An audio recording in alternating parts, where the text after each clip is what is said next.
This shit's going to be a belter. So guys, today we are opening a massive delivery from the spider shop. It's not our most expensive delivery, but I don't think I've ever had a bigger box for them. I am not exaggerating the size of this, I can't get my arms around it. It is fucking massive. So let's see what we have got. Now there is a few dry goods in here, which will obviously take up a bit of space, but we do also have a couple of mystery boxes in here. And I think what we'll do is, we will open one of the mystery boxes in this video and then one in another video. But first, let's get rid of all these peanuts.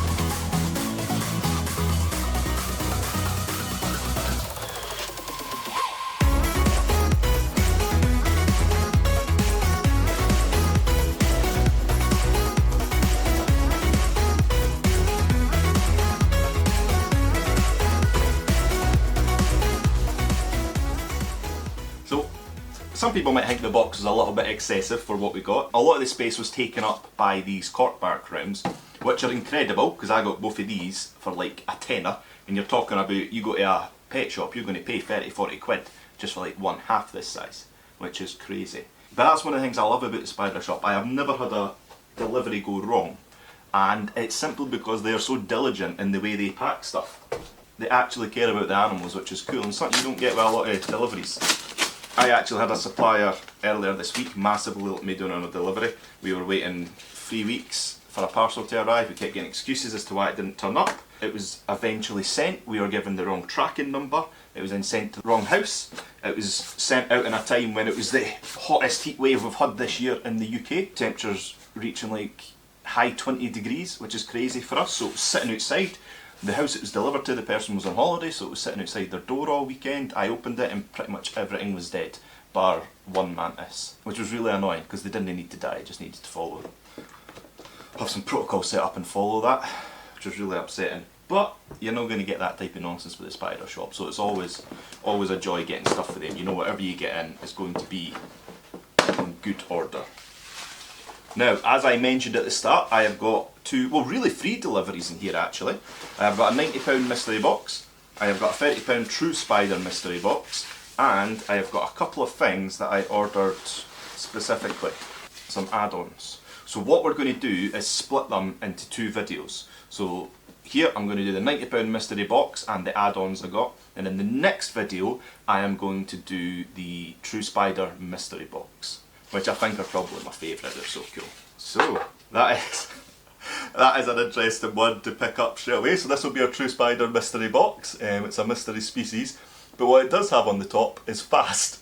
So I am probably expecting some sort of huntsman, maybe a wanderer. Mind you, some of the nursery web spiders, they can be incredibly quick as well. So we'll start putting these to here. Anything with a name on it, I'm not going to read the name yet, I'm just going to pop it to the side because that will likely be the £90 Tarantula Mystery Box. Oh, this one isn't labelled at all, nothing on it. So it'll be interesting to see what we've got in there. Oh, I have just seen the name on that one, and that is a belter. that's a good one. And it looked like it said sub-adult, so that's going to be fun. Here are a couple of the things I ordered. So I have got a whole collection of mantises. I've got a few new mantises. 2 of my Hirudula patellifera, the Harabiro mantis, have just reached maturity. So I have got 2 females and a male at the moment. So that might even be another video, is breeding them. So I've got some green bottles, some little casters, which are amazing value at the spider shop. What I tend to do is I always buy 2. I keep one out the fridge, let them hatch off. I keep one in the fridge, so it's a little bit slower, and then that means I've got a little bit longer. I've got a couple of weeks worth of blue bottles, or green bottles, rather than just, you know, the one hatching and some of them running out. I use them for my mantises. I also use them for my jumping spiders. So this was one of the ones that I ordered specifically. If you followed the channel previously, you might know that I love my centipedes, and this is one of the centipedes. This is a really cool one, so we're going to get a look at that in a little bit more detail. That's going to go there, I don't want to read too many of them. Oh, this is another thing that I ordered specifically. I got one of these in a previous one, unfortunately it passed away. Wasn't quite sure what was wrong with it, it wasn't taking food. Try to give it some water, I was spraying it on the side and that, I was spraying it on the other side of the cork bark that it was on, it just didn't seem to be taking up moisture as well. I'm not sure what was wrong with it, but it essentially just passed, just went quite quickly. Only lasted a couple of weeks, which was quite sad, but you know, every now and then this happens, especially if it was a wild caught specimen, which I think it might have been a lot of these, the type of animal that is in here. They can be a little bit funny about taking food sometimes they got parasites, sometimes the transport process isn't too great for them, so. And then obviously lastly, I got a couple more of these boxes, these Mega Plast boxes, because these are brilliant. They're a bit bigger than the Bra Plast ones you can get and they come already pre-drilled, which is really cool. So one of the spiders that I ordered specifically, I've not actually spotted yet, I'll have to get a wee look for it. I've got my Acanthus sternalis in a smaller enclosure. It needs to be upgraded, so today I'm going to upgrade that into one of these, then I'm going to put the new one that I've ordered into this. So what we are going to do is move these mystery spiders off to the side. They will be in a future video. I'll just pop them in this tub with some of the peanuts down here. And we're going to start to get a look at some of these. Now there is one here that is unmarked. There is a spider missing that I ordered, which I'm guessing is perhaps this unmarked vial. Yeah, it's a very furry leg. I'm thinking that is that. And then that leaves us with 4 spiders for our mystery box, which is actually pretty good. So I got a £90 mystery box here. I wasn't worried about missing legs and stuff like that, if they had anything like that they wanted to send. So to get 4 fairly decent sized spiders is a pretty good deal for that, especially looking at that first one I spotted. So we are going to start with some of the add-ons with this order. And that is going to be with one of my favourite arachnids of all time. So this is something that I found in the wild, in the middle of primary rainforest in the Peruvian Amazon. Not this exact species, but one of this group, and anybody who has one of these, it becomes an instant classic in the collection. They are incredibly quick. Well, this one is incredibly stubborn, it's not wanting to move. But this is the Tailless whip scorpion. An absolutely incredible species. As I said, anybody who ever gets one of these, it becomes an instant favourite in their collection. They're amazing. The one I found in Peru, we never formally identified it, but it was massive. It was like the size of my face. I actually put it on the side of my head and it covered my whole face at the side, which was crazy. I wish I had a picture to show you. But this one is D. medius, which is one of the more common whip scorpions you get in the hobby and one of the biggest. Let's see if we can get into its new enclosure. It's crazy how quick these things can move. They don't like to be disturbed. They will sit and wait, and then just in the blink of an eye they will be gone as they decide that there's someone else they would rather like to be. I was hoping I'd be able to pick this one up, but I think just with the stress of delivery and stuff, we're going to pop it in, let it get to see its new home, and then later on we'll get some close-ups. But a truly amazing species, and if you don't have one, I thoroughly recommend it. They're so much fun. And they look like something in a sci-fi movie. Incredibly scary looking animals, but absolutely harmless. They've got some big pincers, but they're not going to grab you with them. I've never seen it happen, never heard it happen. As nasty as they look, they're little sweethearts. And later on, we will try and set this one. Once it's opened out a little bit, it's up to its shape. We can look at the size and shape of its pedipalps, and we can tell if it's a male or female. So we'll do that a little bit later and get this labelled up, and then get this little critter a name.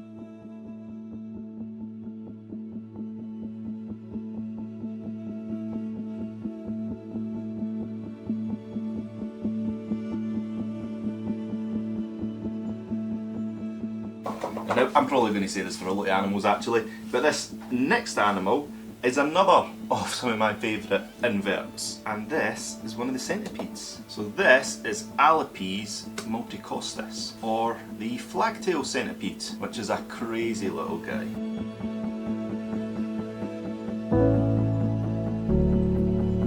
It's hard to see at the moment because it's kind of curled them up, but if it does move you might get to see why these are called flagtail centipedes. At the end of those terminal legs they have little feather-like structures on the end of them.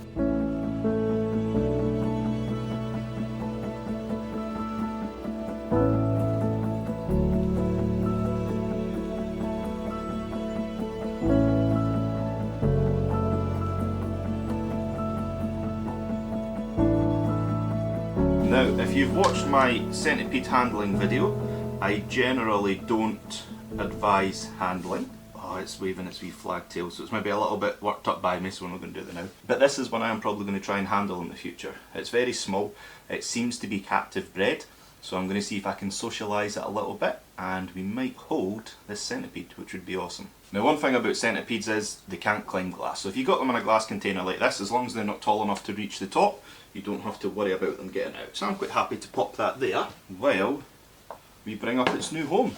So one of the most important things that any centipede keeper will tell you is that you need an escape-proof enclosure, because those things are little Houdinis. They can get out of almost anything. So I've got one with sliding doors so they can't lift up, and also magnetic clasps. It's almost like a double layer of safety. I'm going to give it a little bit of a spray, and then we're going to introduce it to its new home. Now this isn't a sexed individual. I don't know what it is. Later on you can sex centipedes. Wouldn't say easily, but it's not too hard, but it is very invasive for the centipede. It essentially involves pushing out sexual organs. A little bit, if anybody's seen how you might sex snakes by pushing out some of their sexual organs, it's similar to that, so it's not the nicest. Now let's see if we can convince this little thing. Oh, there it goes. And as I would expect from a centipede, straight under one of the bits of bark with moss growing over it, where we are very unlikely to see it again for quite a while. Get yourself a centipede. They're incredible, they're amazing. You will get hooked and addicted, just like when you got your first tarantula. Thoroughly recommend them in that sense. Now before the next one, we need to do a little bit of rejigging. So here is our Acanthosquarea sternalis, which has been through a molt and is now a little bit big for this enclosure. We're going to see if we can get in this cup. It can be a little bit feisty, which is why I always use my tongs with a little silicone grips in them, just in case.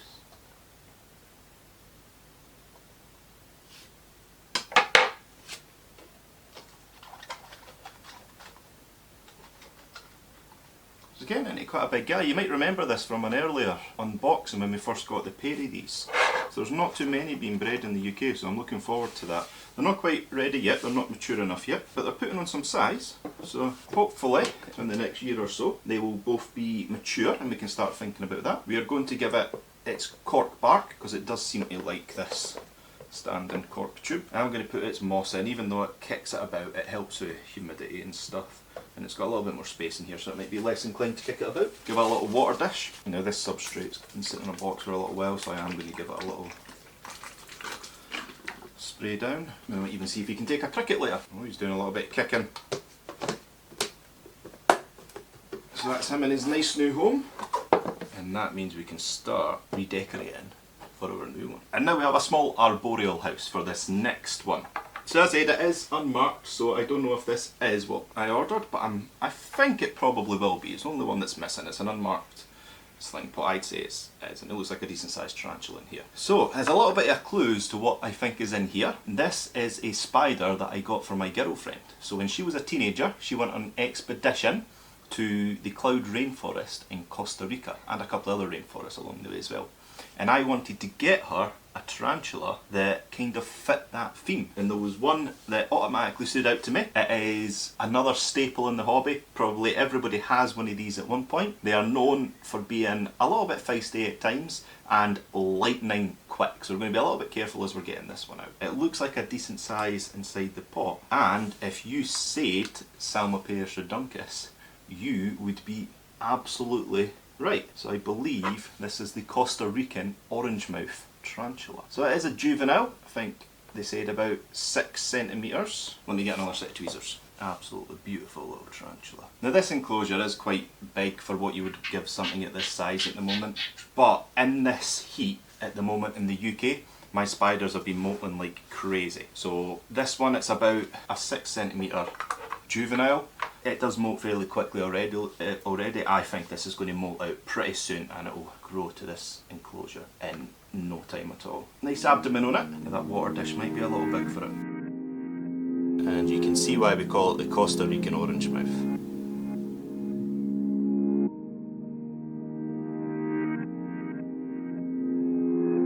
Right, now time to pop this little guy to the side. And then we are on to our mystery box.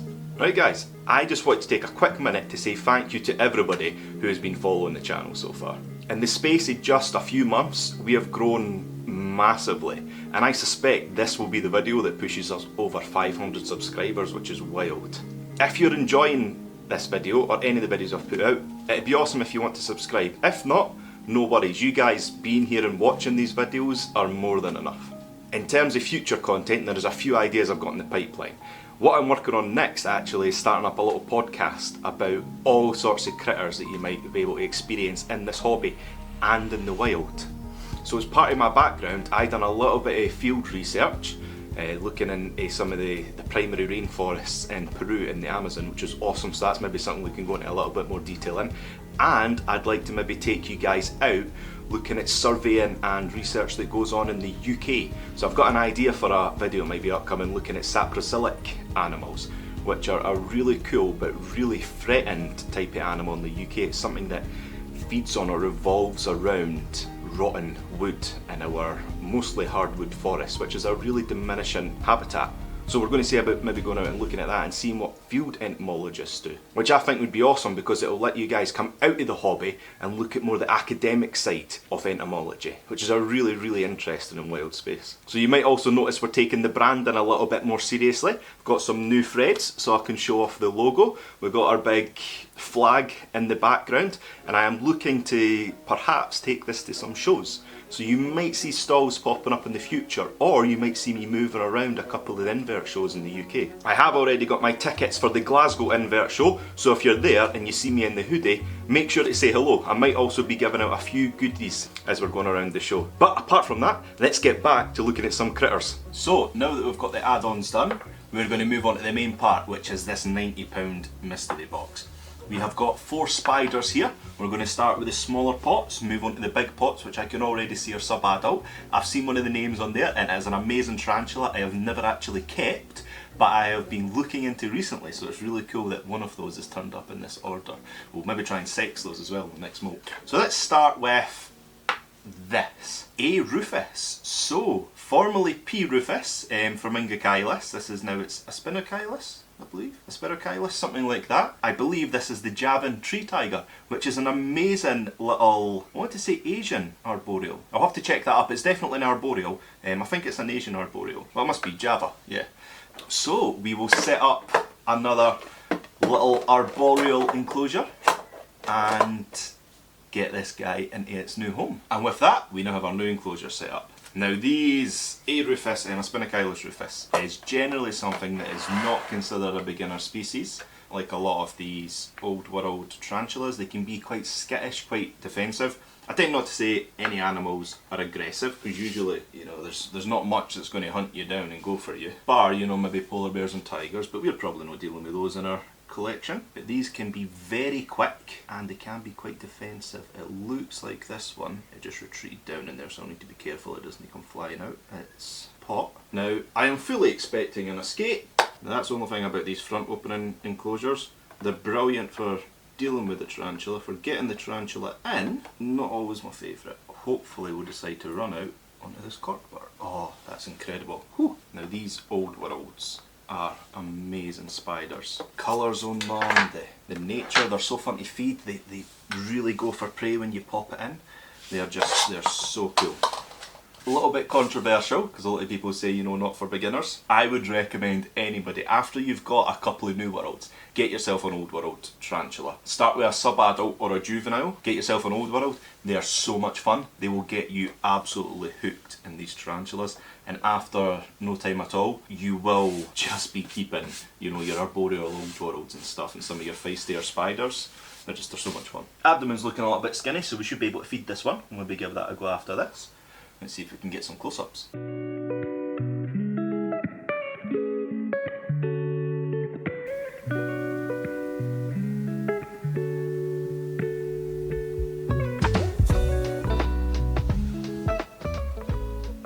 Right, next one. Oh, D. pentaloris. Awesome. So this is Daphis pentaloris, Mexican tiger rump. This is one of my favourite little tarantulas, actually. I have got one of these, but it's just a sling. It's a little tiny sling.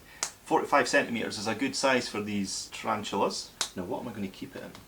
Sorry, I didn't mean to tap you there, pal. I think maybe this cube is already set up. That should work good for this one. This is what my wolf spider was in before I upgraded it, so. Right, let's get a wee look at this guy. Honestly, these are one of my favourite spiders. They're so good. Everybody in the hobby loves these. They are amazing. He's so cute. They are a relatively docile spider as well. If you like to handle your spiders, this one is a good bet. They don't get very big. Kids love them. They can be quite quick, but they are an absolutely beautiful spider. Amazing colours, amazing pattern, and if you're looking to introduce kids to the hobby, this is such a good contender. Okay, take a little photo for the Instagram.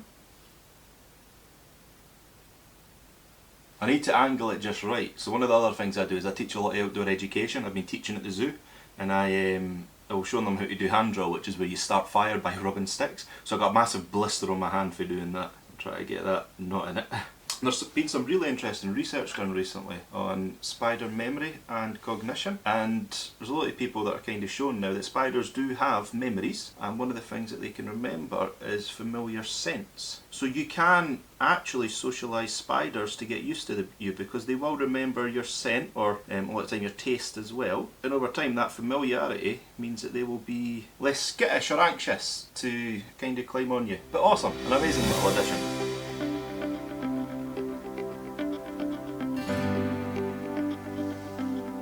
Now that is what we're looking for.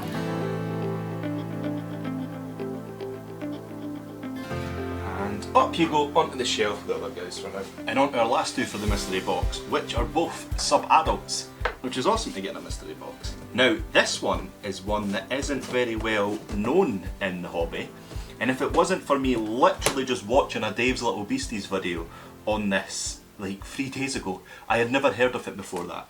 It is O species Ufai Fanny.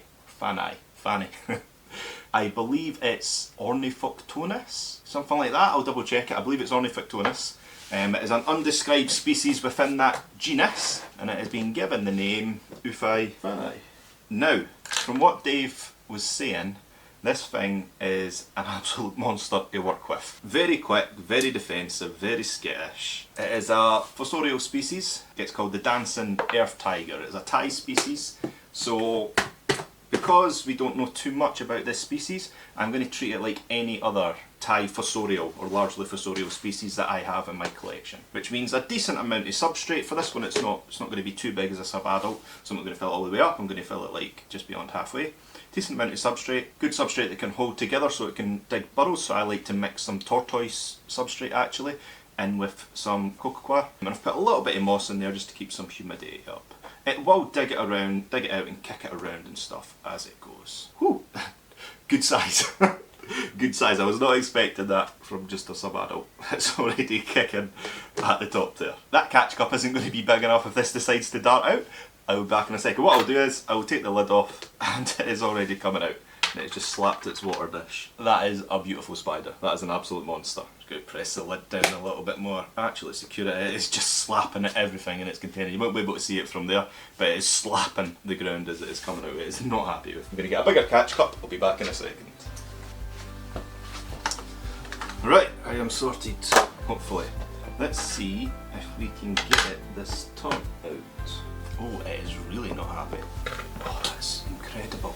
Oh, that is beautiful. It is jet black, it is feisty, it has got nice red chelicerae, nice banding. Come on, stop hitting me for a wee second. In fact, I'm going to use the other tongs. Because it is being so feisty, I don't want it to bite those metal tongs and damage its fangs. So your best option for that is a bamboo skewer. I've got one with just a little piece of cork bark glued to the end, which can be quite handy. Or a brush, or tongs like this that have the rubber grips on the end, so it's a bit softer. Now this thing is so dramatic, it is basically on its back. Get you there, you wee nutter. Stop attacking me just for a minute. I just want you off the tub. Whew. Now the question is, am I going to risk taking the lid off to get some close-ups of this? I think so. This tarantula is, it's too pretty not to try.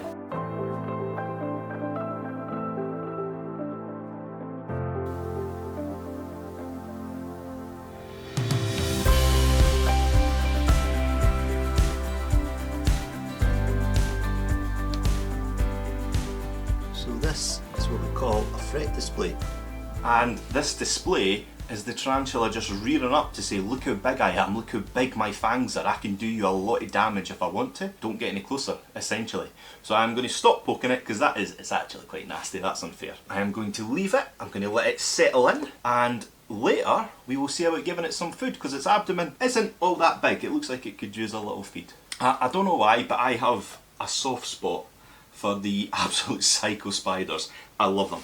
They're brilliant, they're so much fun. If it can do me harm, I tend to like it, which is weird. Now this next one was the one I spotted the name as it was coming out of the box. Again, this is an absolute staple in the hobby. Everybody will have these at some point. Everybody at some stage in their keeping wants to keep multiple of these together in the same enclosure, which is a big hint as to what it is. And this is M. balfouri, the famous Socotra Island blue baboon. So the reason they're famous is they can quite often be kept communally. Not always with great success. Every now and then you will get a spider that outgrows the rest, and it starts to realise that its brothers and sisters might be on the menu for it, which doesn't always end up well, but generally they can be kept quite successfully together, which is awesome. It's maybe something you'll try at some point. They build amazing tunnels, they web up their entire enclosure and they build intricate tunnels through that web going under the soil as well. They like to be kept quite dry, so all I've got in here is a mixture again of tortoise substrate, a little bit of cocoa coir, a little bit of peat moss and some sand in there. And that kind of high clay content of the tortoise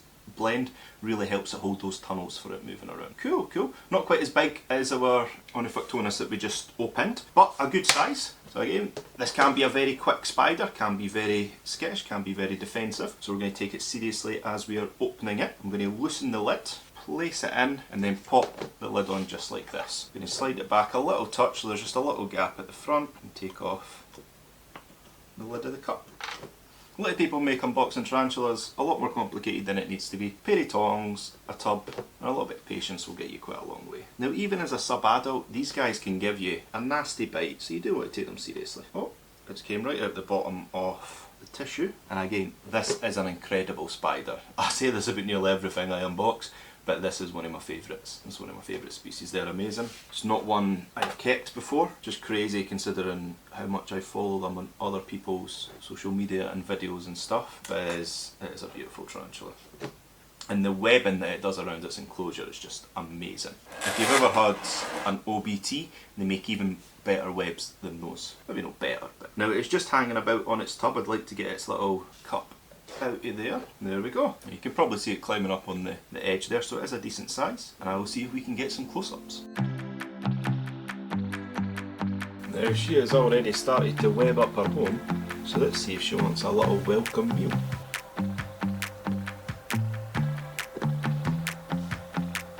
Apparently not.